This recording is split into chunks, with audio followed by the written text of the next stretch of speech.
Ante largely on numbers and facts. The first thing is that personally I dealt with the PRC 10 years ago, 2008-9 lo. Nenu appudu finance secretary unnanu, so I dealt with that PRC. So this is something for the last 10 years I have dealt with. 10 years mundu also. మీరు అడగవచ్చు అప్పుడు 10 years ఏమి ఇచ్చారు ఇప్పుడు ఏమి ఇచ్చారు. For this I would like to tell you the situation then and the situation now is very different. How is it different అండి? First is Corona. మాకు ఇప్పుడు సుమారు 62,000 crores ఆ సెల్ఫ్ జనరేటెడ్ రెవెన్యూ ఉంది, స్టేట్ ఓన్ రెవెన్యూ. కరోనా లేకపోతే this would have touched 98,000 crores. The details మీకు ప్రెజెంటేషన్లో వస్తాయి. The first part is this, our own revenue is down because of Corona. The other thing which is different is, again, Omicron is going to come. It is coming. It has already come. Anduvalla Omicron also is going to give a big hit on our revenues.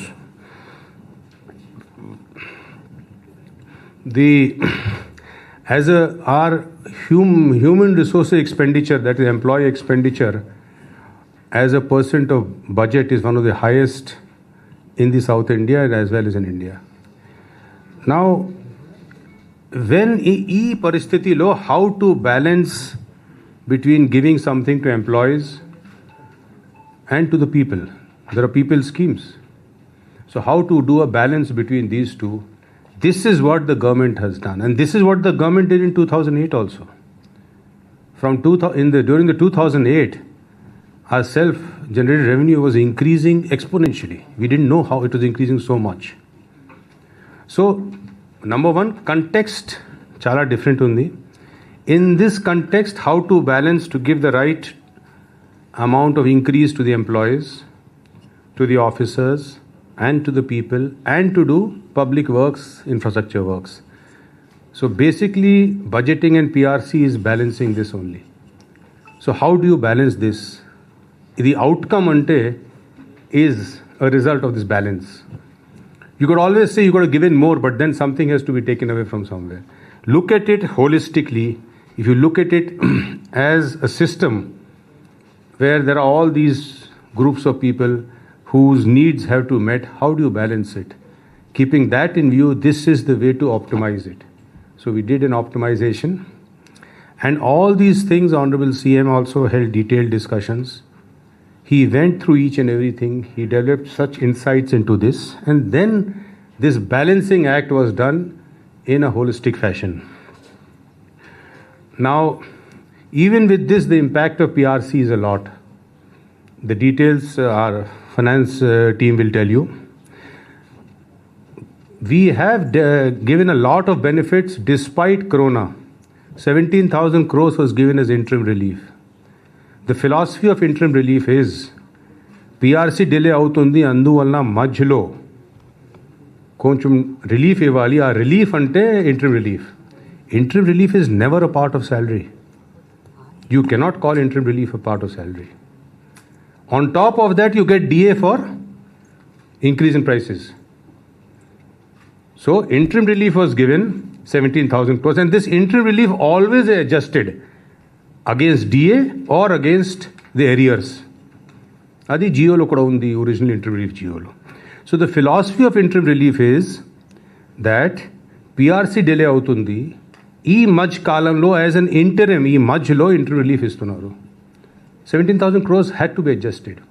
So when you compare the pay scale, ma pay scale as on 1/9/2018 and today, దాంట్లో DA add చేస్తే ఈ రోజు DA add చేస్తే ఎంత difference ఉంది. And as we have done calculation for all employees, they have a very good data set, Shashi and others. If you compare those two, there will be no decrease in the gross salary being taken away by any employee. In fact, I would also say if you add the interim relief, there will be no reduction. That very soon will show you the data. We have run these scenarios on our systems of all the employees, and this is what has the result. So no employee. Now, if you go into that modulo that this HRA has increased, this HRA is a different matter. Something will increase, something will decrease. But you should see overall what has happened, the holistic picture. Has it increased or has it decreased? That is what should be seen. Then you are getting DA also on top of that. So it is not that, the increase in prices was not factored in and other things, or it was ignored. Having said that, about HRA, now, as a conscious decision, we are moving towards the Government of India pattern where a lot of states, big states like UP, etc., are already following the Government of India pattern. So based on that, this Government of India pattern. You could also say that you IAS officers are getting more money. That is also not correct. On that also, orders are being given. We will be treated on the same plane as all other employees. No longer IAS is that heaven born that you will not be treated. That also is happening. Thus details, again, they'll tell you what all is going on. Now PRC, besides interim relief, there are several level benefits given. Time scales to contract employees, home guards increase in salary, A&Ms increase in salary. So many things were given. All these are listed out and will be shown to you. Now, the gratuity was increased. So it is like this. In pension also, there was a pattern of increasing pension after 70 years, 80 years.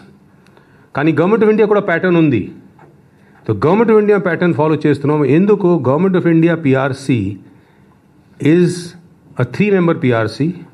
They do a more technically professional job than a 1-member PRC of the state government. So when Government of India can say that this much pension you will get more after this many years, what is the argument against following it? Then if you look at the small print, the medical allowance for pensioners, all that has increased. The small print of that, if you see, that has increased. The minimum time scale for the really poor, who are they?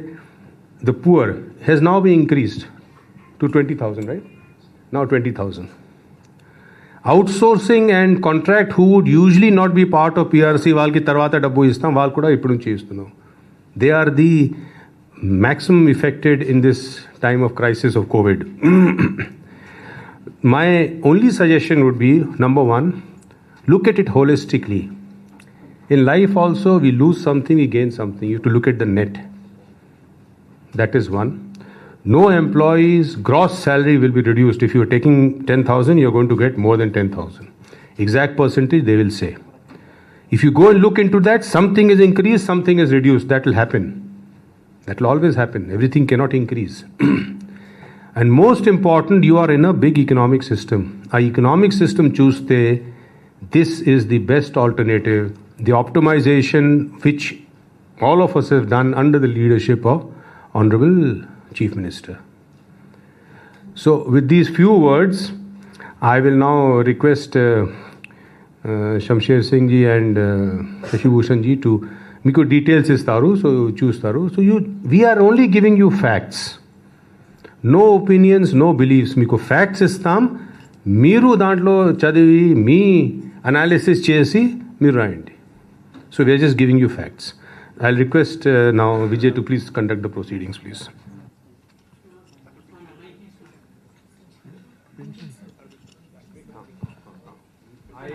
Actually, I forgot one thing was, now look at the retirement age. We are the first state in the country to realize that the average death rate is increasing. People at 60 are willing to work, are fit to work and have a fund of competencies. So why not use it for another 2 years? So we are doing that. Now you could say employment is coming down. No way. 15,000 people were recruited in the village and ward secretariat. Look at the health and education sector. All of you will agree at this point the country requires very healthy and educated people. Look at our expenditure on health and education. So just to say that we have not done that is not correct. And third, look at the direct benefit transfer schemes. Look at US. They gave $6,000 direct benefit transfer like a country like US. So direct benefit transfer is the thing when you have such a big pandemic throughout the world like COVID? A child who has not studied for 2 years, whose brain has not developed, is not healthy, is irreversible.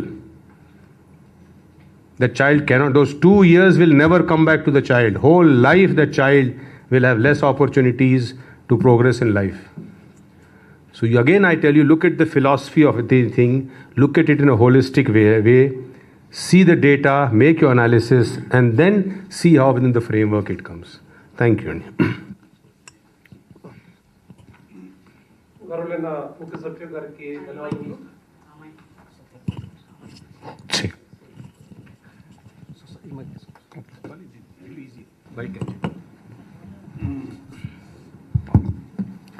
గౌరవులైన ముఖ్య సచివ్ గారికి ధన్యవాదములు. చాలా క్లియర్గా sir కొన్ని విశేషాల గురించి చెప్పినారు. నేను చెప్పింది ఒకటే, ఒక మనిషికి కానీ, ఒక కుటుంబాలకి కానీ, ఒక రాష్ట్రంకి కానీ అందరికీ same challenges. We have finite resources but considerable demand on those resources. So ఏ విధంగా ఒక మనిషి కానీ, ఒక కుటుంబంలో కానీ ఏ విధంగా ఆ రిక్వైర్మెంట్స్ని, నీడ్స్ని, ఏది what is more important, what is less important, and what comes first, what comes later, and what comes last, ఏ విధంగా నిర్ణయం తీసుకుంటున్నారు, అదే ఛాలెంజెస్ ఒక రాష్ట్రంకి ఉంటుంది, ఒక స్టేట్కి ఉంటుంది. సో ఒక నూతన రాష్ట్రం, ఒక బైఫర్కేషన్ సందర్భంగా మన బయటికి వచ్చినాము. చాలా ఛాలెంజెస్ మనకి ఉన్నాయి. దాని గురించి మీకు ఫ్యాక్ట్స్ ద్వారా మీకు తెలియపరిచి చేస్తాము. మనం చెప్పేది ఒకటే, మన వర్తమానం గురించి, మన భవిష్యత్ గురించి మనం మాట్లాడితే మన భూతం గురించి, మన పాస్ గురించి కూడా, ఆ సందర్భం కూడా చూడాల్సిన ఎంతో అవసరం ఉందన్నమాటని. We always have to understand what is the context of what we are trying to do. There are competing demands on the finances of the state. There are so many sections we have to cater to. There are people who are below the poverty line. Definitely, that is the first chart. There are women, there are children, there is nutrition, there is infrastructure, and obviously there are also employees. So everybody has a right on these resources. The state has to do a very delicate balancing act about how much we can afford to give to whom and when we have to give. So that is always the challenge before the administration, before any state, before any leader. We have tried our best, Chief Secretary Ganu cheppinattuga, we have tried our best to meet the demands of the states, whether it is in infra development, whether it is in welfare, whether it is in education. And you might be seeing even in the time of pandemic and corona law, whereas other states have cut down their expenditure on welfare. Our expenditure on welfare and increased. This is ఒక భరోసా ఇవ్వడానికి, ఒక ఈ యొక్క కాలంలో, అదే ఈ corona లాగా మహమ్మారి ఇప్పుడే రాలేదన్నమాటని మనం ఇప్పుడే అనుకోలేదు. అది వచ్చినప్పుడు ప్రజలు బాధల్లో ఉన్నారు, వారికి ఇబ్బంది రాకూడదు. ఈ డీబీటీ స్కీమ్ ద్వారా వారికి మనం చాలా మటుకి ప్రొటెక్ట్ చేయగలము. So I think the entire exercise of the PRC should be seen in that context. I can definitely say that we have ensured that no employee is put into adversarial position. The very fact CM garu venchinnappudu 27% IR ichinarani, adi that's I think never in the history of any state in this country, or never in the annals of this state, that kind of step has been taken. And even what has been given by the PRC, whether it is employees or whether it is pensioners, అందరికీ న్యాయం చేయడం జరిగింది. అంతవరకు నేను చెప్పుకోవచ్చు అనమాటని. నేను మన రాష్ట్ర వాస్తవాలు పోస్ట్ బైఫర్కేషన్ మీరు ఇంతకుముందు గ్రహించి ఉంటారు, మీకు తెలిసి ఉంటారు. ఒక్కసారి మళ్ళా గుర్తుపెట్టడానికి ప్రయత్నం చేస్తాము. What are the challenges we has faced because of bifurcation, because of corona, in terms of hard figures we will let you know. And what were the previous PRCs, ఏ విధంగా అది చేయడం జరిగింది, and what were decisions of the committee of secretaries, ఒక process follow చేసి ఈ యొక్క announcement ఆ జియో చేయడం జరిగింది. ఆ బ్యాక్గ్రౌండ్ చెప్తూ మళ్ళీ I request Principal Secretary Shashi Bhushan Garu to give you the details about what were the exact recommendations of the PRC and any దాంట్లో ఏమైనా సందేహాలు ఉంటే will be also very very happy to clarify అనమాట అని. మొట్టమొదటిగా can you change the slide please. ఈ bifurcation వల్ల మన రాష్ట్రం దిగజారిపోయింది ఒక విధంగా చెప్పాలంటే. ఎందుకంటే ఆర్థికంగా our entire profile changed from a combined state which was industrializing and which was service industry was getting developed around multiple centers. We were reduced to a largely an agrarian economy anamata. We are all aware, manandarki telusu, the revenue which is generated from the agriculture sector, while agriculture definitely is important, dantlo vere rayi em ledu, కానీ దాంట్లో taxation రూపంగా లేకపోతే రెవెన్యూస్కి ఆదాయం చాలా తక్కువ, negligible వస్తుందన్నమాట. Whereas it draws lot of resources in terms of subsidy, in terms of input cost, fertilisers, ఇవంతా investment మనకి చాలా జరుగుతుంది అన్నమాట. సర్వీసెస్లో మనకి రెవెన్యూ మనకి బాగా వస్తాయి, ఇండస్ట్రీలో కూడా మనకి రెవెన్యూస్ మనకి బాగా వస్తాయి. సో ఒక రాష్ట్రం ప్రగతి పథంలో పెట్టాలంటే industrialisation and service sector development is very important. So in the combined state, since the formation of the state of Andhra Pradesh, చాలా కష్టపడి ఒక ఎకానమీకి ఒక షేప్లో తీసుకువచ్చినాము. దాంట్లో we were almost overcoming our economic structure as largely an agriculture state. మన ఆంధ్రప్రదేశ్ ముఖ్యమైన అంతకు మునుపు agriculture is important. We are known as a paddy producing state. It was largely agrarian economy because all the investment which was made in infrastructure, which was made in promoting industries, ranu daniki manaku beti vachi by 2014 we had developed a good industrial economy, we had developed a good service economy. Our IT exports from Hyderabad were in the top 3 states which are IT exports. ఈ 2000 bifurcation వల్ల మన హైదరాబాద్ మనం కోల్పోయినాము.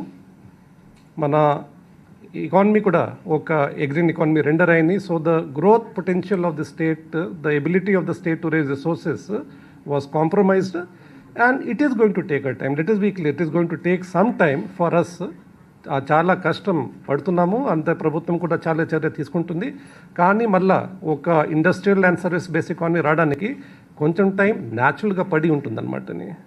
So this is one background. Our state has emerged as agrarian economy with low revenue growth potential అనమాటని. ఇంకోటి బైఫర్కేషన్లో మనకి అన్యాయం ఏం జరిగిందంటే, దమాషా ప్రకారంగా జనాభా మనకి 58.32 వచ్చింది, 58.32% మనకి వచ్చింది. కానీ ట్యాక్స్ రెవెన్యూ కేవలం 46% వచ్చింది. ఇది వ్యత్యాసం మీకు చూస్తే కనిపిస్తుంది. The gap you can see here itself. How it is manifesting itself, అది ఎట్లా ప్రత్యక్షమవుతుంది? పర్ క్యాపిటల్ ఇన్కమ్ ఇన్ 2021 ఏపీది 1,70,000 2015 రూపాయలు. This is the lowest in south Indian states. కంపారిటివ్గా మనం చూస్తే తెలంగాణ రాష్ట్రం 2,37,632 రూపాయలు. This is the per capital income. దీంతోపాటు because of the loss of because of division of states చాలా ఇన్స్టిట్యూషన్స్ మనం కోల్పోయినాము. షెడ్యూల్ 9 మీ అందరికీ తెలుసు. ఇన్స్టిట్యూషన్స్ మనం ఫైనాన్షియల్ ఇన్స్టిట్యూషన్స్ కానీ కార్పొరేషన్స్ కానీ మన హైదరాబాద్లో రావాల్సింది మనకి వచ్చేసి ఉండేది. ఆ ల్యాండ్స్ ప్రాపర్టీస్ అక్కడ ఉండిపోయినాయి. ఇవన్నీ 40-50% డెవలప్ చేసిన ఇన్స్టిట్యూషన్స్ ఉన్నాయి. అదేవిధంగా ట్రైనింగ్ ఇన్స్టిట్యూషన్ షెడ్యూల్ 10 కూడా మన అద్ద వదిలేసి వచ్చానమాట. రామారమే దీనికి మనం ఒక అంచనా పెట్టాము. దీనికి విలువ మనకి వాటా దీంట్లో schedule 9 ఇన్స్టిట్యూషన్స్లో 1,06,000 it is 1.06 lakh crore in schedule 9 institutions, and schedule 10 institutions 39.191 crore. This is the loss in terms of the property or the capital which we have lost, but also we have lost the ability of these mature organizations, the training institutions we have lost. ఇంకోటి అంచనా మనం పెట్టుకున్నామంటే, హైదరాబాద్ మన దగ్గర ఉంటే, అంటే హైదరాబాద్ మన కూలిపోయినాము. దానివల్ల 2015 to 2020 the revenues would have come to our share would have been 1,80,000 crores in this period of 5 years అనమాట. ఇప్పటికే చాలా మనకి legacy of problems with the divisions ఉన్నాయి. తెలంగాణ నుంచి ఏపీ జెన్కోకి 6,284 కోట్లు మనకి ఉన్నాయి. This is not a small some, this is a very very major some which because of the power we keep on servicing వాళ్ళకి ఇవ్వలేదు, వాళ్ళు కట్టలేదు. ఈ అమౌంట్ మనకి బకాయిలు మన నుంచి రావాల్సి ఉంటుంది. సో దీనివల్ల మన పవర్ సెక్టర్లో చాలా ఇబ్బంది, మనకి లోన్ సర్వీసింగ్ కానీ మనకి చాలా ఇబ్బంది మనకి వస్తుంది. డివిజన్ చేసినప్పుడు అన్డివైడ్ అంటే మనకి లోన్స్ ఏమో ఉన్నాయో పూర్తిగా సక్రమంగా ఫుల్గా అది దట్ వాటా has not been divided, the liability has not been divided. ఇప్పటికీ 33,477 కోట్ల రూపాయలు లోన్ లయబిలిటీ డివైడ్ చేయాల్సి ఉంటుందన్నమాట. Government of India promised us revenue deficit grant, అది 18,969 crores still it has to be received from Government of India. We are doing all effort. CM గారు కూడా పదే పదే ఈ విషయం కేంద్ర ప్రభుత్వ దృష్టిలో తీసుకువెళ్ళారు, ప్రధానమంత్రి గారు తీసుకువెళ్ళారు. We are still working to this is not a small sum. So ఇది ఒక చూస్తే మీకు కొంచెం ఇది అవగాహన మనకి ఇది బైఫర్కేషన్ వల్ల మన స్టేట్ ఎకానమీకి ఏ విధంగా దెబ్బ పడినాయి మీకు తెలుస్తుంది అనమాట. దానివల్ల 2020-21లో revenue deficit was 34,927 crores and fiscal deficit was 54,307 crores. This has been, ఎన్ని ఫ్యాక్టర్స్ మనకి ఇంపాక్ట్ ఏ విధంగా పడింది అనమాట. Next slide please. మళ్ళీ దీనిపైన COVID is something we are all very familiar. Most of us has become very personal to us because most of us have suffered or near and dear ones have suffered. Loss of revenue because of COVID-19 epidemic, 21,933 crores is the loss in revenue.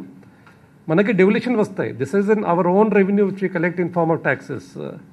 మనకి devolutions కేంద్ర ప్రభుత్వం నుంచి మనకి రావాల్సిన వాటా ట్యాక్స్లో అది కూడా మనకి తగ్గినాయి. మీరు చూస్తే ఉంటే 2018-19 32,722 crores, 2019-20లో 28,221 crores అండ్ 2021లో 24,441 crores అనమాట. కోవిడ్కి ఇది యాక్చువల్లీ ఒక కొత్త మనకి ఇది వైరస్ వచ్చింది. స్టార్టింగ్లో it was as if this is the end of the world. How to deal with it, ఏం చేయాలని కొంచెం నేర్చుకొని మనం హెల్త్ ఇన్ఫ్రాస్ట్రక్చర్ ఇంప్రూవ్ చేస్తూ, ఆక్సిజన్ పెడుతూ, హాస్పిటల్ బెడ్స్ పెడుతూ, ఆరోగ్యశ్రీలో ఇవన్నీ COVID-19 ఎక్స్పెండిచర్ ప్రజలు ఇబ్బంది గురి కాకూడదు. COVID-19 కూడా ఆరోగ్యశ్రీ భాగం చేసాము. చాలా steps, the kind of steps which have been taken in the state of Andhra Pradesh, I can proudly say that in no state such a series of measures has been taken to protect lives of the citizens of the state. And it doesn't come free. It has costed the government 30,000 crores as additional expenditure towards COVID alone. We dealt with COVID, we are dealing with Delta, and we are dealing with Omicron, and we do not know what we'll have to deal in the near future. So a state has to, the duty of the state is the security of the people and the safety and the health of the people. So this was definitely a first chat. ఎంత ఇబ్బంది అయినా CM గారు మాకు ఆదేశించారు, కోవిడ్లో you should not delay, you should not refuse. We were giving standing orders by the Honorable Chief Minister that Finance Department, any demand from any department regarding COVID, that gets overriding priority over the expenditure అనమాట. ఇంతకుముందు మీకు చెప్పిన అనమాట loss of revenue 21,933 crores. How do we calculate it? State actual own tax revenue మీరు చేస్తూ ఉంటే 2018-19లో 62,473 crores, these are actuals. 19-20లో అది తగ్గి 60,933 కోట్లు, 2021లో 60,688 crores అనమాట. And see, revenues are not meant to be flat. Okay, flat lo no state can survive. Revenues are meant to increase. So all our expenditure is based on 15% expenditures. That is normal. Mana ఏం చేసుకోపోయినా మన ఖర్చు inflation వల్ల వేరే కారణం వల్ల ఇన్ని కొత్త scheme పెట్టకపోయినా కూడా 15% మనది పెరుగుతుంది, మన 20% పెరుగుతుంది. So generally we have a very conservative growth rate of 15% factor. What would have been growth? అలా చూస్తే మనకి అదేం 19-20 15 is a moderate figure. It happens 20%, 25% కూడా ఉంటాయి. 71.884 మనకి రెవెన్యూ బదులు 60,933 వచ్చింది మనకి. 2021లో మనకి 15% గ్రోత్ రేట్ అజ్యూమ్ చేస్తే 82,620 కోట్లు రావాల్సిన రెవెన్యూ మనకి దానికి గాను 60,688 crores వచ్చింది. This is the loss of revenue. These are hard numbers, these are actuals. You can check the report of the AG to verify this if you want. Next, ఎంత అయినా కూడా ఇంతకుముందు చెప్పిన 2019లో సీఎం గారు వచ్చిన వెంటనే, because what is PRC report finalize కాలేదు, వారికి రిప్రజెంటేటివ్ వచ్చినాయి ఎంప్లాయీస్ ద్వారా, పెన్షనర్స్ ద్వారా. వాళ్ళు ఇబ్బందికి గురి కాకూడదు, వెంటనే సీఎం గారు వచ్చి 27% ఇంటరిమ్ రిలీఫ్ అనౌన్స్ చేశారు. This was implemented with in 30 days of forming the government. The number of employees, the figure speaks for themselves. So the number of employees benefited by this measure was 3,97,547 employees. Outgo of government has been 11,984. Pensioners, 3,57,528 pensioners. Outgo has been 5,933 crores. A total of 7,55,075 employees. తర్వాత ఒక 17,918 కోట్ల రూపాయలు దీనికి it has been, the money has been spent by the state government.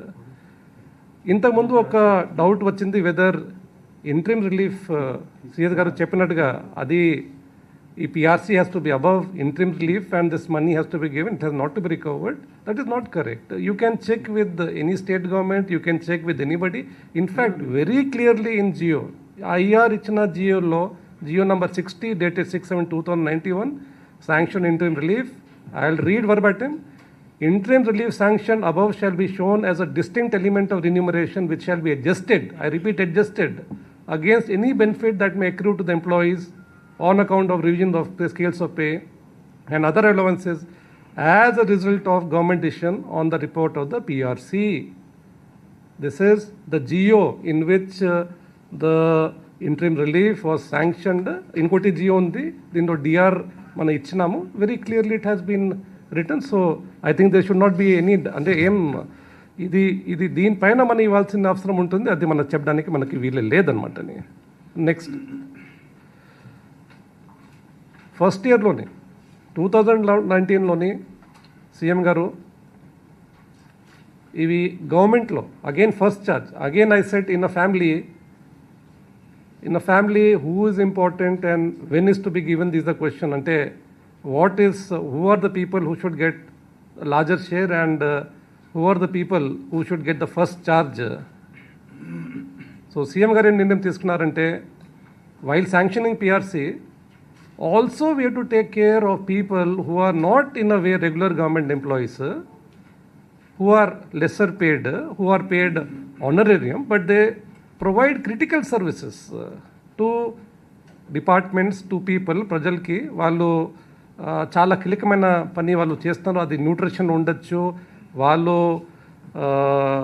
Education రంగంలో ఉండొచ్చు, వారు health రంగంలో ఉండొచ్చు.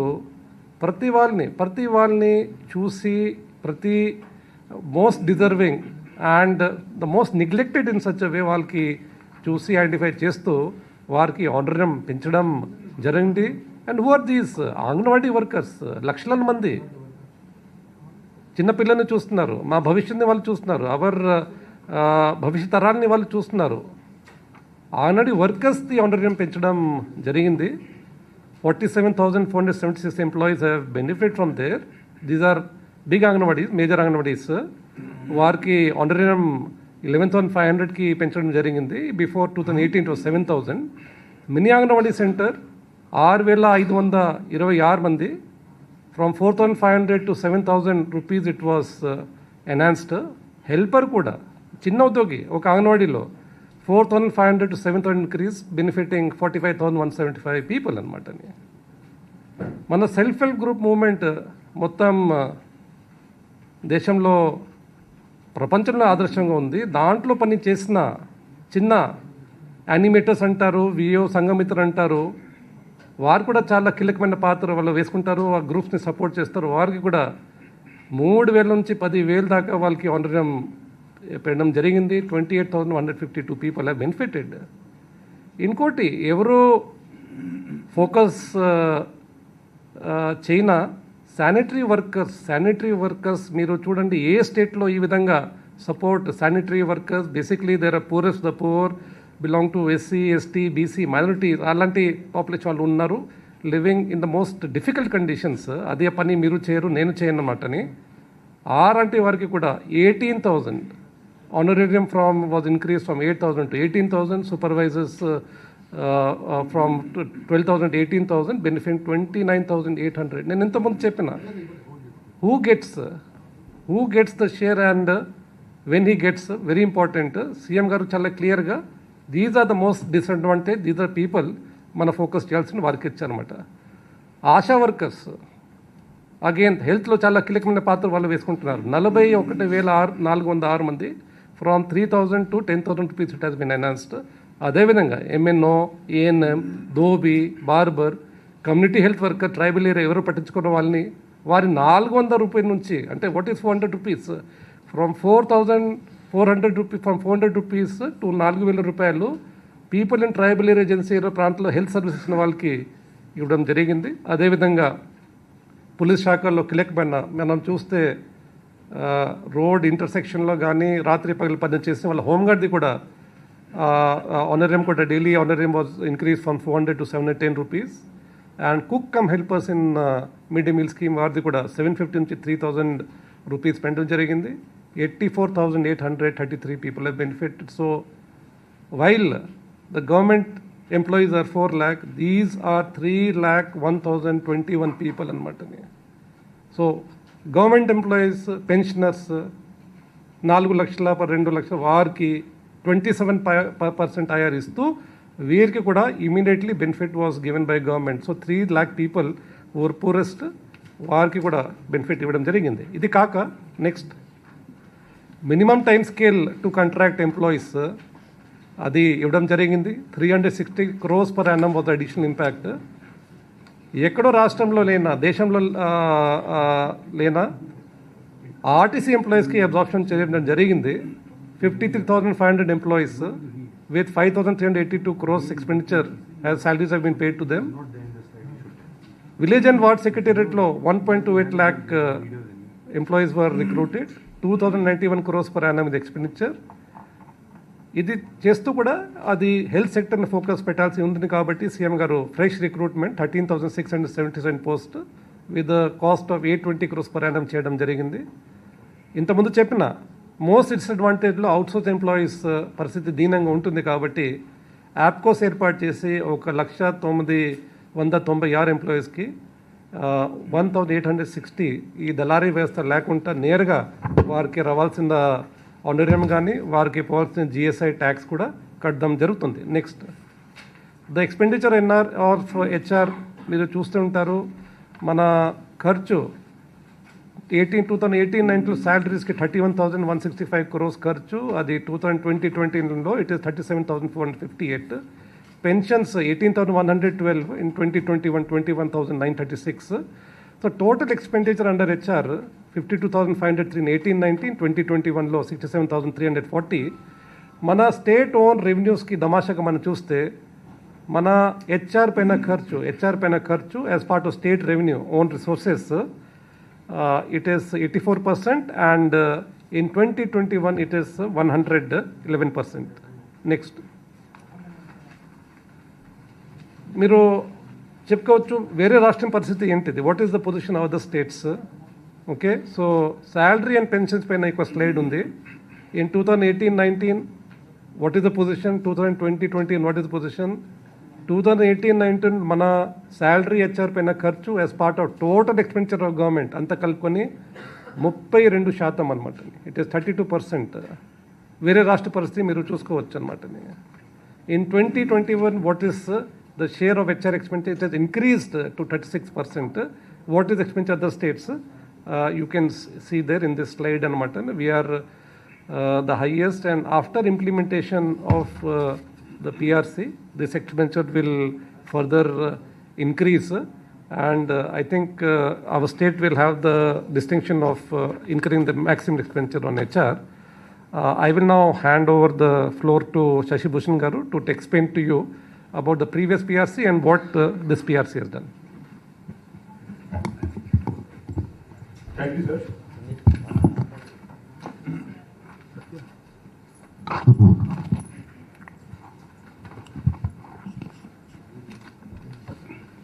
Thank you sir. అందరికీ నమస్కారం. పిఆర్సి విధానము మన రాష్ట్రంలో 1974 నుంచి data, next slide please, slide number 8. PRC వ్యవస్థ, పే రివిజన్ కమిషన్ వ్యవస్థ మన రాష్ట్రంలో 1974 నుంచి ఇప్పటిదాకా ఏ విధంగా నడిచింది, ఫిట్మెంట్ వాళ్ళు ఏ విధంగా ఎంత రికమెండ్ చేస్తే, వాళ్ళు అంటే పిఆర్సి కమిషన్ ఎంత పర్సెంట్ ఫిట్మెంట్ రికమెండ్ చేస్తే గవర్నమెంట్ లెవెల్లో ఎంత పర్సెంట్ ఫిట్మెంట్ శాంక్షన్ అయింది, ఆ లెక్క చూస్తే 1974 నుంచి 2005 వరకు, లేకపోతే 1999 వరకు మామూలుగా pay revision commission 5% to 10%, 20%, 10% fitment recommend చేసేవారు. దాంతోకి గవర్నమెంట్ లెవెల్లో దాదాపు same what ever PRC recommended, government is to accept the same fitment.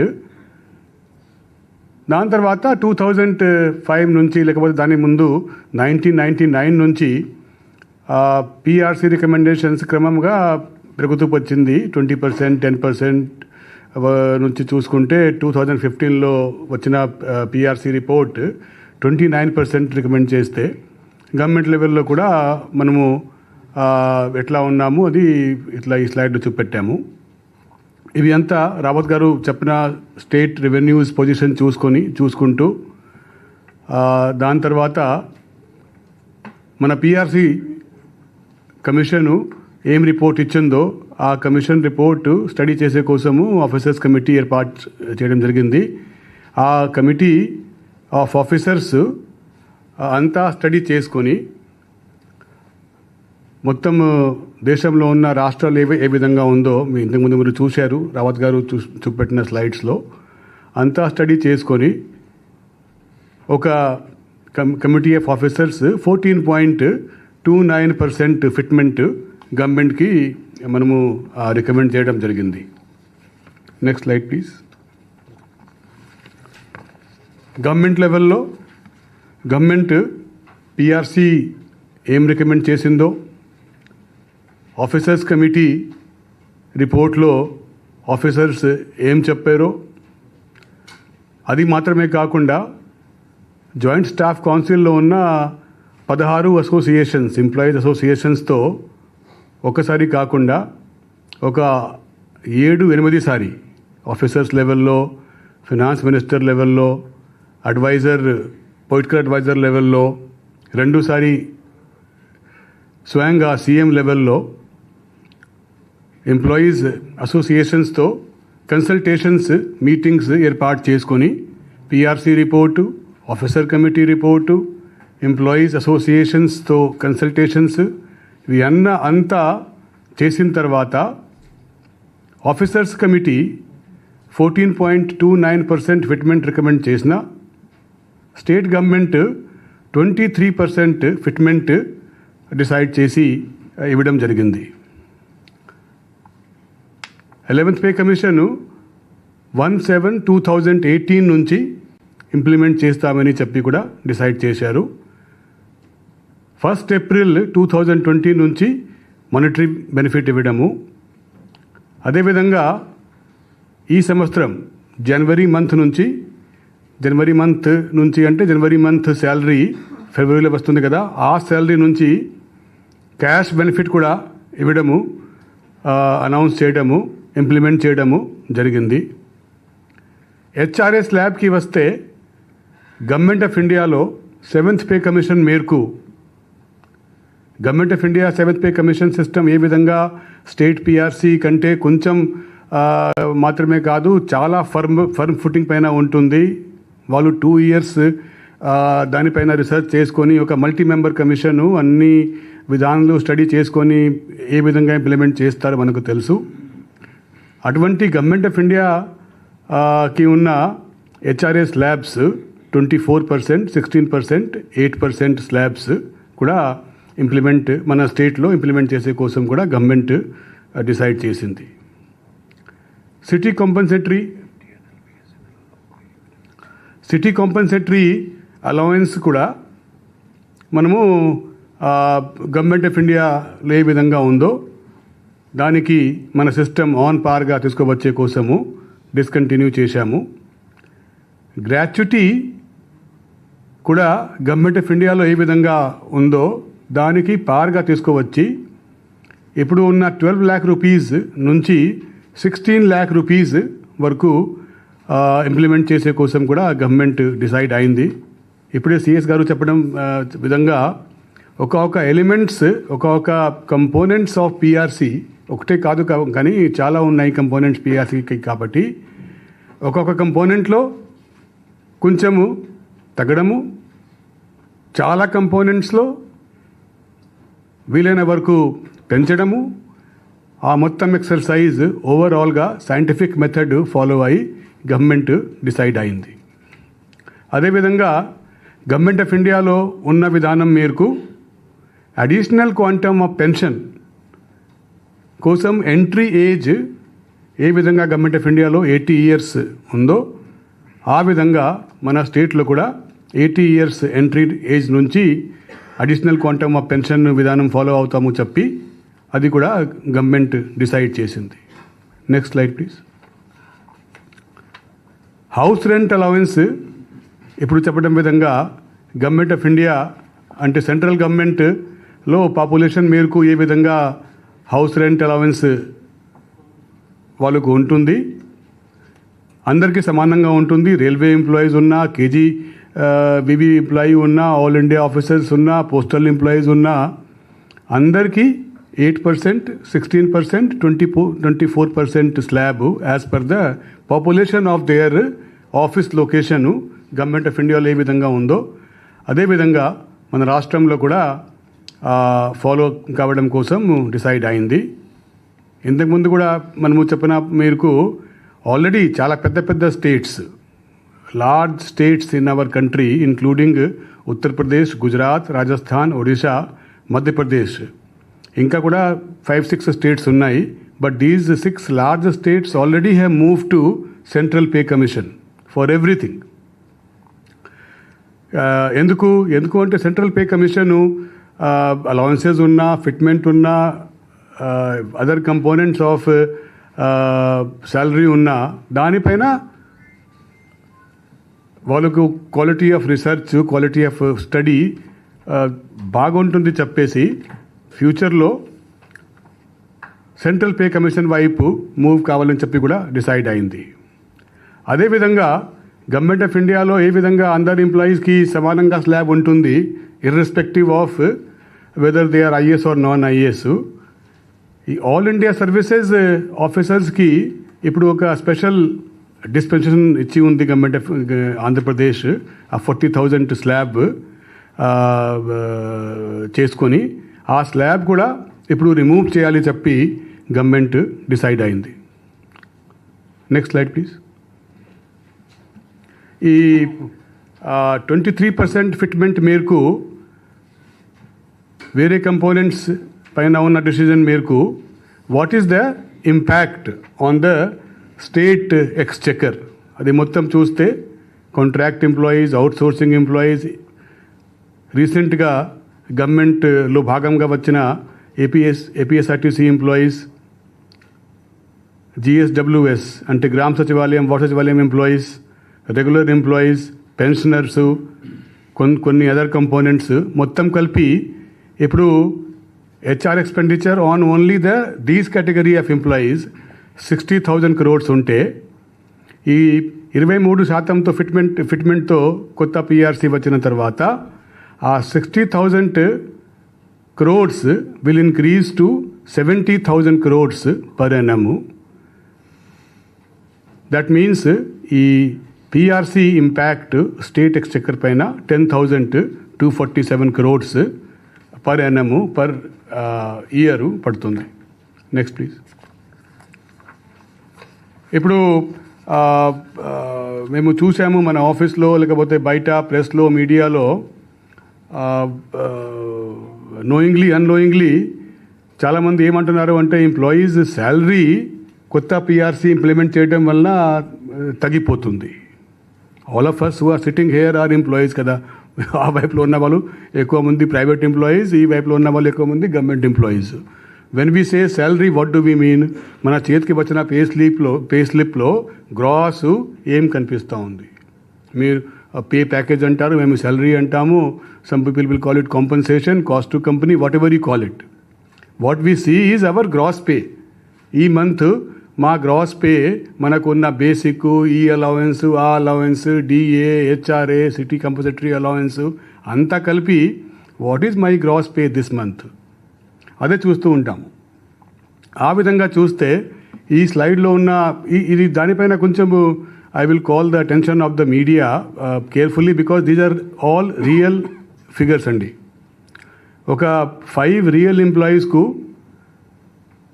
Current basic ఎట్లా ఉందో ఆ కరెంట్ బేసిక్ మేరకు ఇప్పుడు పాత పిఆర్సీ అంటే ఇప్పుడు ఎగ్జిస్టింగ్ గ్రాస్ శాలరీ డిసెంబర్ మంత్కి ఉన్న పే స్లిప్ మేరకు ఐఆర్ లేకుండా, ఐఆర్ కౌంట్ చేయకుండా వాళ్ళు గ్రాస్ ఎంత అది చూపెట్టాము.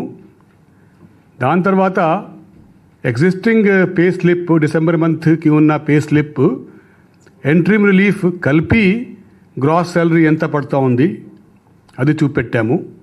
దాని తర్వాత లాస్ట్ కాలంలో అదే ఎంప్లాయీకి ఇప్పుడు కొత్త పిఆర్సీ అమలుకి వచ్చిన తర్వాత జనవరి శాలరీకి కొత్త పే స్లిప్ వచ్చినప్పుడు గ్రాస్ శాలరీ ఎంత వస్తుంది ఇది లాస్ట్ కాలంలో చూపెట్టాము. అది చూస్తే ఫస్ట్ చూస్తే ఒక ఎంప్లాయీ 53,950 ఇప్పుడు బేసిక్ పే ఉంది అంటే ఒక మిడిల్ లెవెల్ ఎంప్లాయీ అని అనుకోవచ్చు. ఆ 53,950 రూపీస్ బేసిక్ శాలరీ ఉన్న ఎంప్లాయీ ఇప్పుడు పాత పిఆర్సీ డిసెంబర్ శాలరీ ఎంత ఉంది అంటే 78,517 including all allowances, basic everything. దానిలో ఎంట్రీమ్ రిలీఫ్ కూడా ఎంత వస్తూ ఉందో డిసెంబర్లో అది కూడా కల్పిస్తే that amount gross salary becomes 93,083 rupees. ఇప్పుడు కొత్త పిఆర్సీ అమలుకి వస్తే ఆ గ్రాస్ శాలరీ 78,517 రూపీస్ నుంచి it is going up to 1,06,257 rupees. అది నేను ఫస్ట్ కేసు మీకు చెప్తున్నాము. ఆ కేసులో పాత హెచ్ఆర్ఏ 12% నుంచి ఇప్పుడు కొత్త హెచ్ఆర్ఏ 8%కి రివైజ్ అయింది అని భావించాలి. అదేవిధంగా నంబర్ 2 కేసు చూస్తే 30% హెచ్ఆర్ఏ నుంచి 16% హెచ్ఆర్ఏ కొత్త హెచ్ఆర్ఏకి రివైజ్ అయింది. అట్లా చూస్తే 54,727 రూపీస్ గ్రాస్ శాలరీ ఇప్పుడు ఉన్నప్పుడు నెక్స్ట్ మంత్ గ్రాస్ శాలరీ 69,561 రూపీస్కి పెరుగుతూ ఉంది.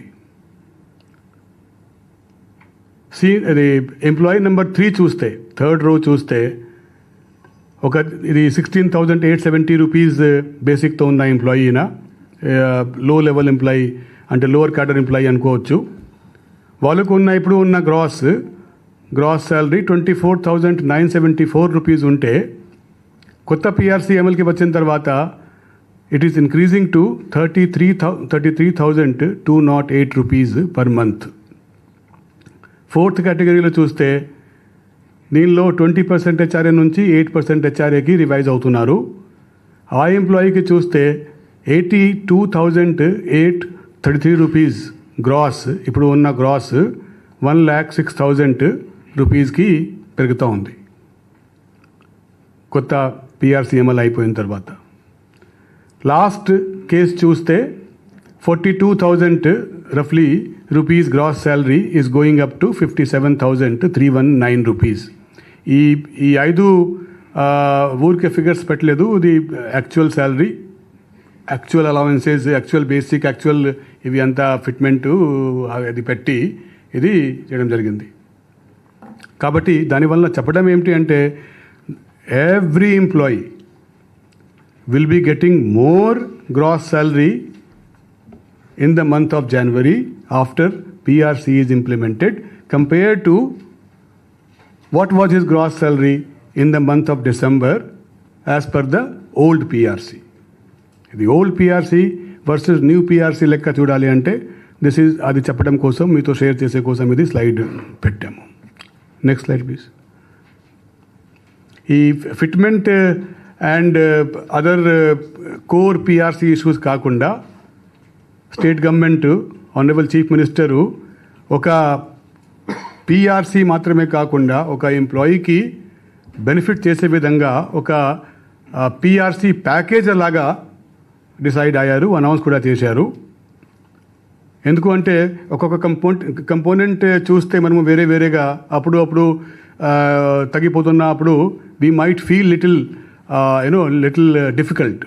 కానీ ఒక ప్యాకేజ్గా చూస్తే employees compensation is always referred to as a package. What is your pay package అని అనుకుంటాము మేము, ఇది గవర్నమెంట్లో గ్రాస్ పే అంటాము. కాబట్టి ఈ ఆ ఎంప్లాయీస్ కాంపన్సేషన్ రివైజ్డ్ కాంపన్సేషన్ ప్యాకేజ్లో one of the main important thing is retirement age 60 years నుంచి 62 years పెంచడము జరిగింది. దానివల్ల బెనిఫిట్ ఏమిటి?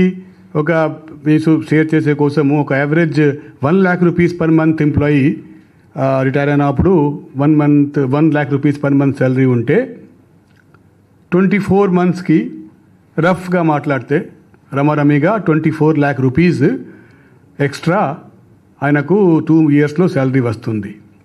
అక్కడి నుంచి రిటైర్ అయి ఉంటే పెన్షన్ వచ్చేది కదా, ఆ పెన్షన్ అమౌంట్ తీసేస్తే అప్పుడు కూడా net benefit in 2 years to that employee is 14.4 lakh rupees over a period of 2 years.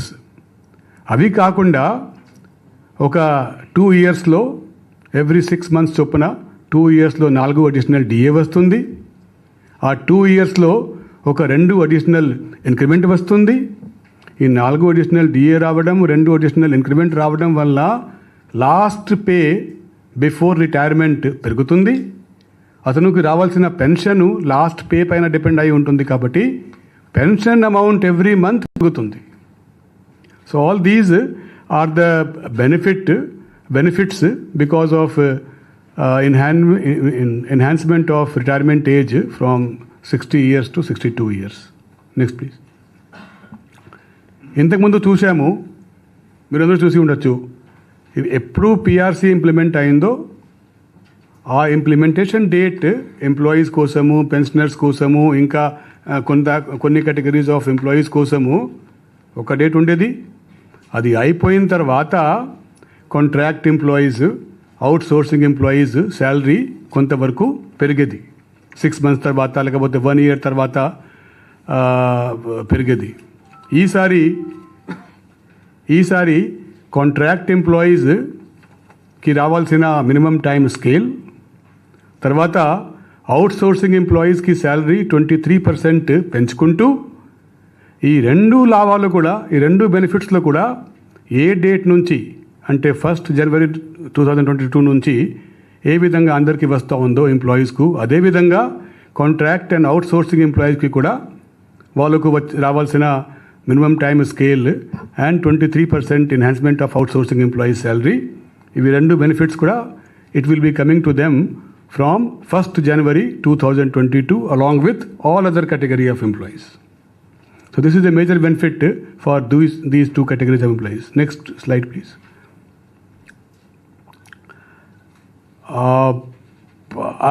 ఆ కాంపన్సేషన్, ఆ benefit, employees compensation package benefit, దానిలో one of the most important benefit which government is giving as part of this PRC plus అనుకోవచ్చు announcement is Jagananna smart township లేఅవుట్స్లో 10% plots government employees కోసం reserve చేసుకుంటూ అటువంటి plots government ఎంప్లాయీకి పోతే 20% రివేట్తో పోవాలి అని చెప్పి కూడా గవర్నమెంట్ డిసైడ్ అయింది. ఇటువంటి చేయటం వల్ల ఒక గవర్నమెంట్ ఎంప్లాయీ యొక్క జగనన్న స్మార్ట్ టౌన్షిప్లో ఒక ప్లాట్ తీసుకుంటే ఒక ఎంప్లాయీకి 5 lakh to 7 lakh రూపీస్ డైరెక్ట్గా వన్ టైం బెనిఫిట్ కూడా వస్తుంది 20% రిబేట్ మేరకు. Next slide please. Village and ward secretariat staff చూసుకుంటే village and ward secretariat staff పీఆర్సీకి భాగంగా లేరు. అంటే పీఆర్సీ ఎప్పుడు ఏర్పాటు అయిందో కమిషను అప్పుడు ఈ వ్యవస్థ లేదు. వాళ్ళు వచ్చారు మధ్యలో వచ్చిన వాళ్ళు they are doing a very important work for government of Andhra Pradesh, for the people of Andhra Pradesh, specially during COVID times. కాబట్టి వాళ్ళకు ఉన్న ఒక అది పక్కా స్కేల్ మనము ఏర్పాటు చేసేస్తే బాగుంటుంది అనుకొని ఈ గవర్నమెంట్ ఏం డిసైడ్ చేసింది అంటే ప్రొవిషన్ కన్ఫర్మేషన్ చేయాలి అంటే సర్వీస్ రూల్స్ మేరకు 2 years బిట్వీన్ 2 years and 3 yearsలో రెగ్యులరైజ్ చేసుకోవచ్చు అంత చెప్పి ఉన్నా సరే 2.5 yearsలో విలేజ్ అండ్ వార్డ్ సెక్రటేరియట్ కింద ఉన్న అందరూ స్టాఫ్కి ప్రొవిషన్ డిక్లేర్ చేసుకుంటూ కన్ఫర్మ్ చేసుకుంటూ వాళ్ళకు రావాల్సిన స్కేల్ 1st July నుంచి ఏర్పాటు చేయాలని చెప్పి గవర్నమెంట్ డిసైడ్ చేసింది. దానివల్ల దాదాపు 1.3 lakh or 1.4 lakh village and ward secretary staff లబ్ధి పొందుతారు. Next please. ఇంకా కొన్ని అదర్ ఎంప్లాయీస్ వెల్ఫేర్ ఎందుకు అంటే ఎంప్లాయీస్ అసోసియేషన్స్తో అది సీఎం గారు మీటింగ్ పెట్టినప్పుడు వారు పీఆర్సీ ఇష్యూస్ కాకుండా ఇంకా కూడా కొన్ని ఇష్యూస్ చెప్పారు. దానిపైన కూడా సీఎం గారు స్టేట్ గవర్నమెంట్ స్పందిస్తూ కొన్ని నాన్ పీఆర్సీ ఇష్యూస్ పైన కూడా డిసైడ్ అవుతూ ఎంప్లాయీస్ హెల్త్ స్కీమ్ పైన సీఎం గారు ఒక సిఎస్ కమిటీ ఏర్పాటు చేసుకొని within 2 weeks employee health scheme ఎట్లా ఇంప్రూవ్ చేయాలో చెప్పారు. పిఎఫ్, జిఎల్ఐ, లీవ్ ఇన్కాష్మెంట్ డ్యూస్ ఏమైనా ఉందో ఎంప్లాయీస్కి పెండింగ్గా ఆ అన్ని పెండింగ్ డ్యూస్ April 2022 వరకు క్లియర్ చేస్తామని చెప్పి కూడా డిసైడ్ అయింది. అదేవిధంగా ఒక చాలా ఇంపార్టెంట్ లాస్ట్ పాయింట్ ఏమిటి అంటే ఈ కోవిడ్ కాలంలో కోవిడ్ వచ్చి చనిపోయిన గవర్నమెంట్ ఎంప్లాయీస్ చాలామంది ఉన్నారు. ఇప్పుడు కంపాషనేట్ అపాయింట్మెంట్ విధానం చూసుకుంటే దాని కింద వాళ్ళకు కొంతమందికి ఎంప్లాయ్మెంట్ వచ్చినా కూడా చాలామంది మిగిలిపోయారు. అటువంటి వాళ్ళ కోసము ఒక స్పెషల్ స్కీమ్ కూడా గవర్నమెంట్ ద్వారా తీసుకువచ్చి ఏం చెప్పారు అంటే వాళ్ళు అందరికీ విలేజ్ అండ్ వార్డ్ సెక్రటేరియట్లో అపాయింట్మెంట్ 30th June ఎండ్ వరకు ఏర్పాటు చేయాలని చెప్పి కూడా గవర్నమెంట్ డిసైడ్ అయింది. Next slide please. Thank you. ఇంకోటి చెప్పాల్సిన విషయం అంటే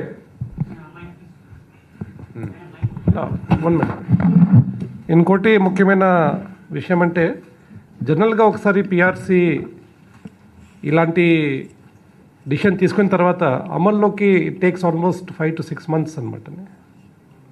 సీఎం గారు క్లియర్గా ఆర్డర్ ఇచ్చినారు. What ever time line he has communicate అది తూచా తప్ప ఫాలో చేయాల్సిన అవసరం ఉన్నది. సో కాబట్టి మా సిఇఓ సిఎఫ్ఎస్ గారు ఒక సాఫ్ట్వేర్ కొత్తగా ఇంతకుముందు జరగలేదు, కొత్తగా సాఫ్ట్వేర్ ఏర్పాటు చేసి చాలా సులభంగా ఈ మొత్తం process of calculation of pay fixations ఇది సిస్టమ్ ద్వారా ఒక కొత్త సాఫ్ట్వేర్ డ్రైవ్ చేసేసి త్వరగా we will like to complete this entire exercise of pay fixation by end of this month. 99.99 ఒక 2 శాఖల్లో కొంచెం పోలీస్ డిపార్ట్మెంట్లో వాళ్ళకి ఎంప్లాయీస్కి డీడీ ఒక్కరున్న వల్ల అది కూడా మనం ఏ విధంగా చేయడానికి ప్రయత్నం చేస్తున్నాము. Will complete this exercise by this month for pay fixation and payment in the new scales as per the new PRC for the month of January payable in February అనమాట. This has never happened in history అనమాట. Second areas also will try to complete in the month of February and March.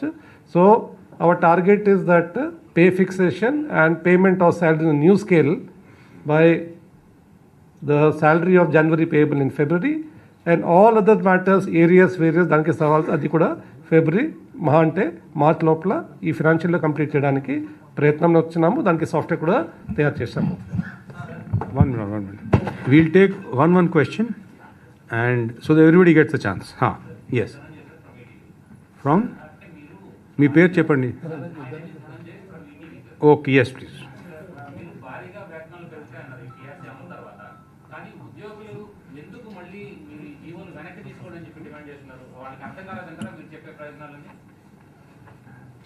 అదే మీరు ఉద్యోగుల వాళ్ళకి అడిగారు కదా, వాళ్ళు ఏమన్నారు అది చెప్పండి.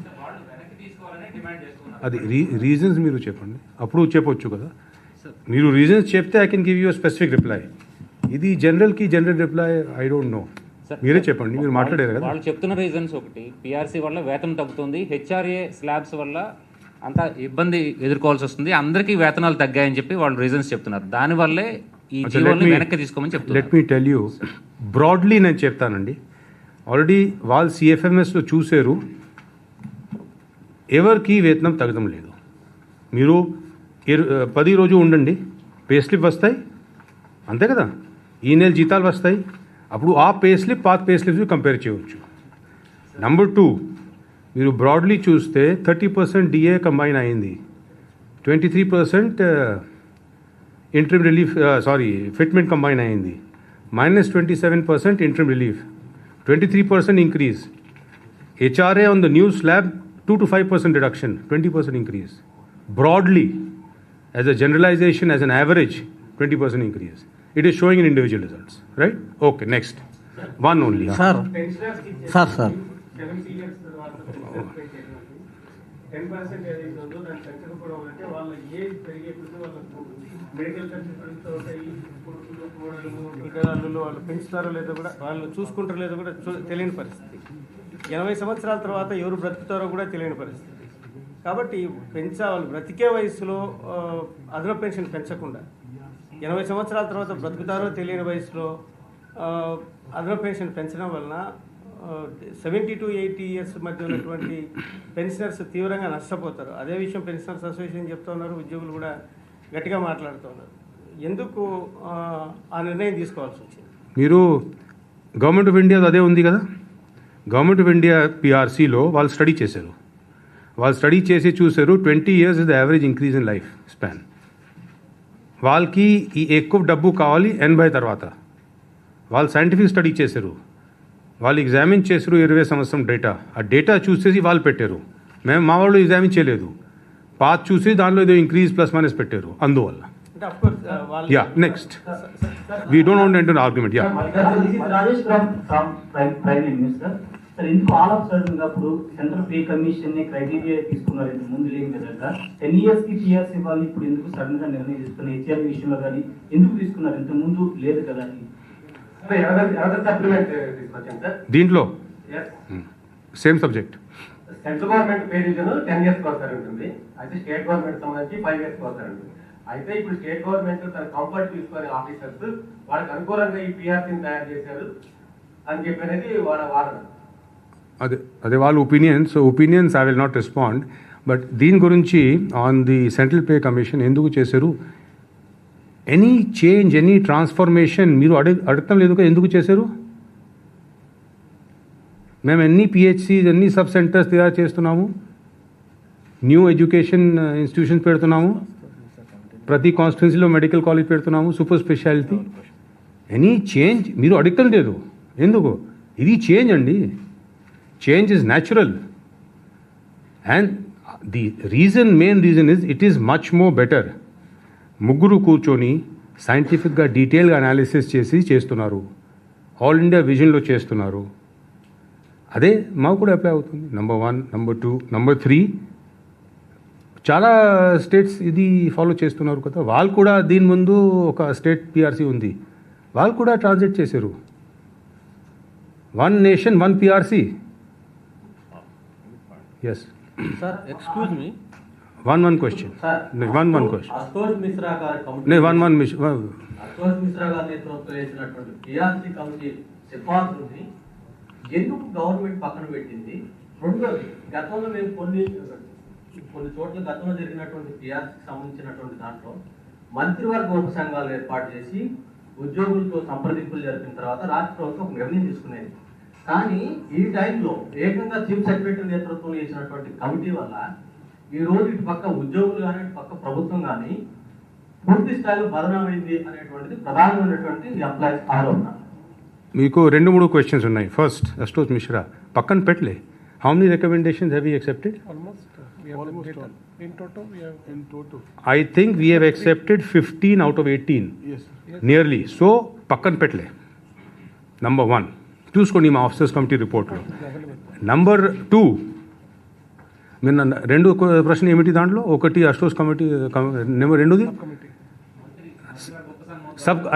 సబ్ కమిటీ ఎప్పుడు అండి? ఈవెన్ 2008లో నేను ఫైనాన్స్ సెక్రటరీ పిఆర్సీ చూసేవాళ్ళు. అప్పుడు కూడా there was a committee under PFS to examine the PRC recommendation. Government of India కూడా PRC is a recommendation. Government may accept, not accept. In this, government has accepted 80 to 90% recommendations. Yes, please. Just to. He's just adding. Officers committee report దాదాపు 1.5 months back మీ అందరితో share చేయడం జరిగింది. దానిలో ప్రతి అంశం పైన PRC ఏం చెప్పింది, ఆఫీసర్స్ కమిటీ ఏం చెప్పింది దీనిలో పెట్టాము. మీరు కౌంట్ చేసుకోవచ్చు ఆ రిపోర్ట్ చూసుకొని. ఎందుకు ఒక్కొక్క అంశం పైన పిఆర్సీ ఏం చెప్పింది, ఆ అంశం పైన ఆఫీసర్స్ కమిటీ ఏం చెప్పింది చూస్తే ఎందుకు కూడా చెప్తా ఉంది. ఆఫీసర్స్ కమిటీ కూడా మేము డీటెయిల్గా రాసుకొని చెప్పాము. ఆఫీసర్స్ కమిటీ అది చూసుకుంటే కౌంట్ చేస్తే ఏం అర్థం అవుతుంది అంటే దాదాపు నాకు నెంబర్ ఇప్పుడు గుర్తులేదు కానీ ఎగ్జాక్ట్గా కానీ ఒక 20 రికమెండేషన్స్ చూస్తే 18 జనరల్ ఎంప్లాయీస్కి, ఒక ఆర్టీసీ పైన, తర్వాత ఇంకా కొన్ని 2-3 అదర్ ఉన్నాయి. సో ఒక 23 or 22 రికమెండేషన్స్లో 17 రికమెండేషన్స్ వరకు 17 or 18 రికమెండేషన్స్ వరకు PRC recommendations as it is accept చేశారు. యాక్సెప్ట్ చేసే కోసం రికమెండ్ చేశాము ఆఫీసర్స్ కమిటీ. సో ఈ పిఆర్సీ కమిషన్ రిపోర్ట్ పక్కన పెట్టారు, అది మాత్రమే. ఎనీబడి హూస్ నాట్ మీరు అయిపోయింది. One minute will go. మీరు యాడ్ చేశారా? చలో okay. 1 question.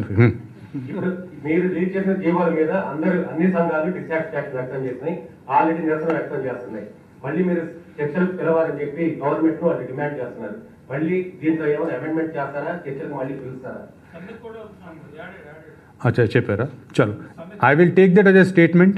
It's not a question నా. I take that statement and noted. Thank you.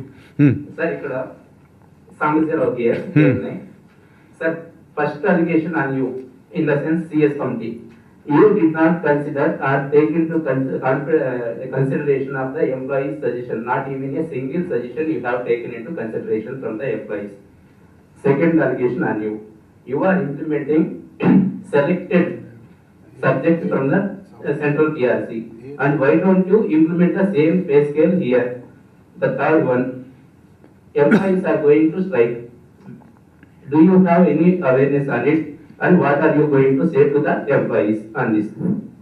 First, one by one you ask. Before you take the first Sure. question, it's a very unfair thing.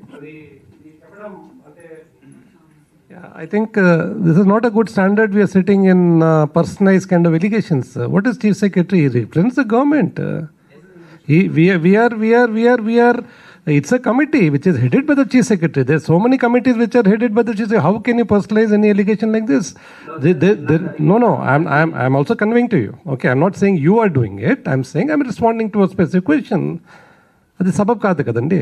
Adi sabab kaadu. It is also not a fair question. It is. No, sir.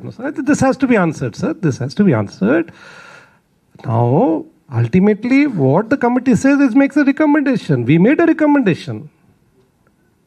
Some part of it was accepted by the Chief Minister, some part of it was not accepted. Changes were made. Where is the question? The decision has been taken by the highest political executive as it is.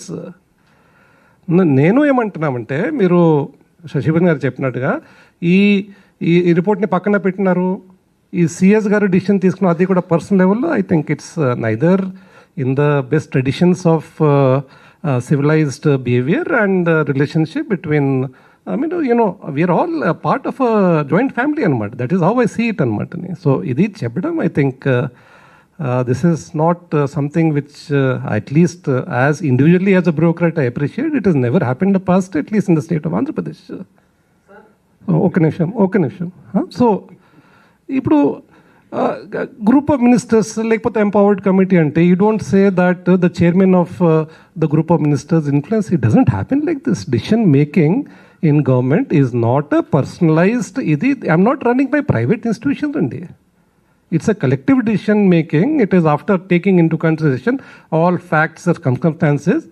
My only request to you is please go to the website. Please download the report of the committee of secretaries. You would see very clearly. I think Telugulo kuda undi, adi kuda upload chestamu. PRC recommendation intidi, committee of secretaries view intidi. It is a committee which is headed. We are all part of the decision making anmatani. And why we have taken a certain stand, we have put in writing. It has gone on file as per the business process. It has been examined. 2 rounds of discussions were happened with the Honorable Chief Minister, with us, and also with the joint staff. I don't think there can be any more. Please see the GO. How many meetings we have held. Adi clear ga date variga GO రాయడం జరిగిందన్నమాటని. So I am very sorry that if this is the view, I think I do not feel very proud to be a bureaucrat in this stage. One minute, let me see. It is like you. You are a correspondent. You put in a report. Your sub-editor accepts something, rejects something, modifies. Your editor says no. Right? Now, I am a CS. I don't have that much power. Why? I don't know who is telling you. We gave a report. Honorable CM had access to many other sources of information. No. Honorable CM had access to so many. He made a very judicious, thoughtful, prudent decision. That is one. Number 2, we heard them. Things we accepted, and even Honorable CM didn't agree with us on a lot of things. He increased the fitment also. In 2008 also, the only thing which Honorable CM then YSR increased was fitment. Approve you chepleda. Now, the context is such as how much fitment to give is an issue which a decision has been made. I am a small part in the decision making. I give some reporting which is based largely on data. You should question the report we have given. You read our report and tell us where is a gap, where is a hole, where is the report bad. Specifically cheppandi. Then we'll talk to you. We'll have a conversation. And just one more point before you take up. I mean, ఇప్పుడు there were a host of decision taken for the welfare employees. That was not recommended by us. 62. Neither the PRC కానీ లేకపోతే committee of secretary age పెంచాలని 60 to 62 అది రిపోర్ట్లో ఉందా? అది commissioner recommend చేశారా? అది కమిటీ ఆఫ్ సెక్రటరీ రికమెండ్ చేసింది కాలేదు కదా. A decision has been taken.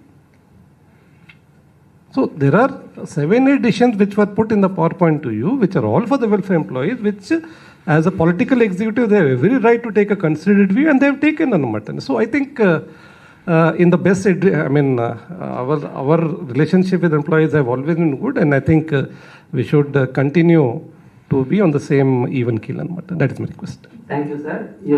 Whatever I asked, the allegations of the employees only. I'm not. Got it. No, nothing about. Please. Got it. Yes, please. Don't take it.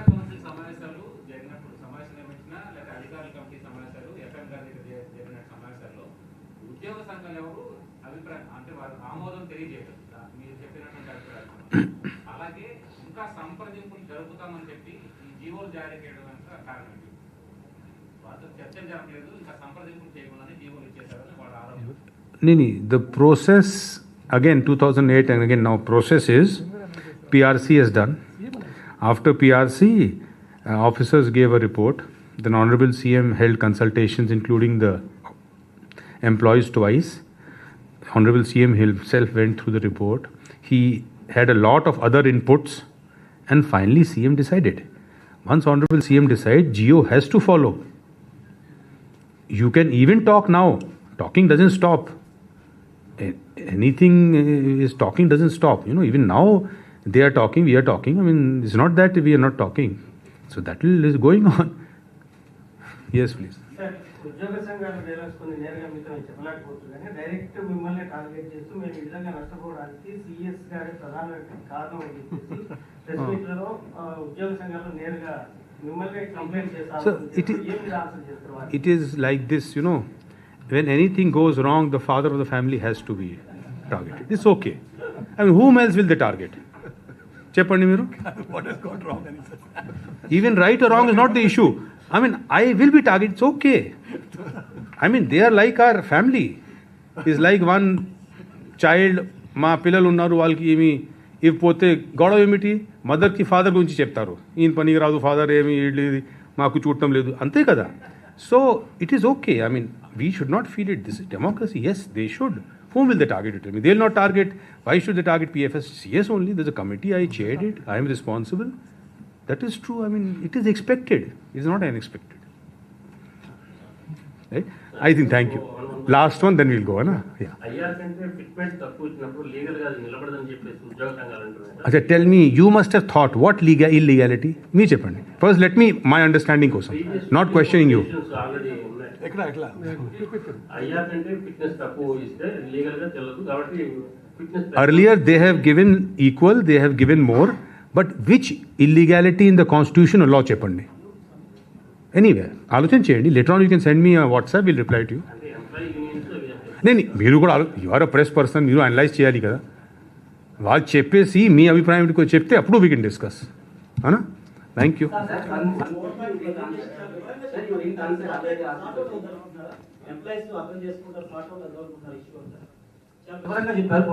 అంతే it will be sorted out why will it not be sorted out as we said we are a family ఒకరోజు somebody gets angry goes away then comes back it's a family way we'll all sort it out thank you Sir, you did answer one question that I already asked regarding the employee strike, sir. Are they informed you about the strike that they are going to do? I'm only reading what you all are writing thank you